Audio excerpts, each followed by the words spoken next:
Hi everyone, this is Audrey and Arnie with Real Estate Experts here, and today we are starting a series of videos where we kind of chat about the changes that are happening with how buyers agents' compensation are structured.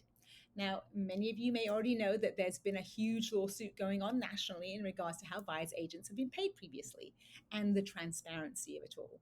Now, up until now in California, when a seller sits down with their listing agent to list their home, they not only negotiate the commissions for the listing agent's brokerage, but also for the agent representing that buyer. Now, that percentage goes towards the buyer's agent brokerage. It's split up between the broker, the agent, and if there's any kind of referral fees, which can often be up to about 50% of that amount. Now, the way this was structured allowed that fee to be then part of the loan if you were purchasing with financing. The percentage or amount of commission was then displayed on the multiple listing services, so agents could see what compensation was being offered by each seller, which was, generally between 2.5 to 3% of the sale price, which was then taken out of the seller's proceeds. So, what are the changes? Now, essentially, that compensation that is paid to the buyer's agent and brokerage will no longer be part of the listing agreement as something that is predetermined by the seller.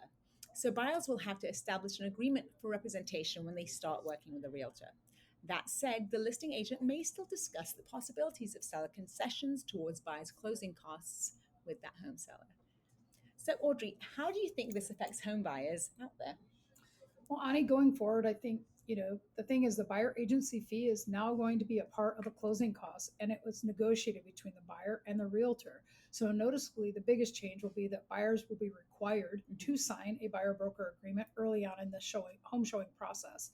This agreement includes compensation from the buyer to the buyer's agent and their brokerage. This fee is negotiable and always has been, even when it was assigned to the seller. So, as buyers go to preview homes, they will have to have a buyer broker agreement in place to preview. So, who you work with now matters more than ever before. The advantage of working with us as certified negotiation experts is we already negotiate on multiple items throughout the contract for our buyers. These strategies will also apply when asking for buyer credits from the seller to help the buyer with their closing costs. The buyer agency fee will be considered part of the buyer's closing costs. Buyers are going to have to interview their agents. Hiring an agent just because they met them at an open house or through a friend does not mean they're the most qualified to negotiate on that buyer's behalf. That's so true.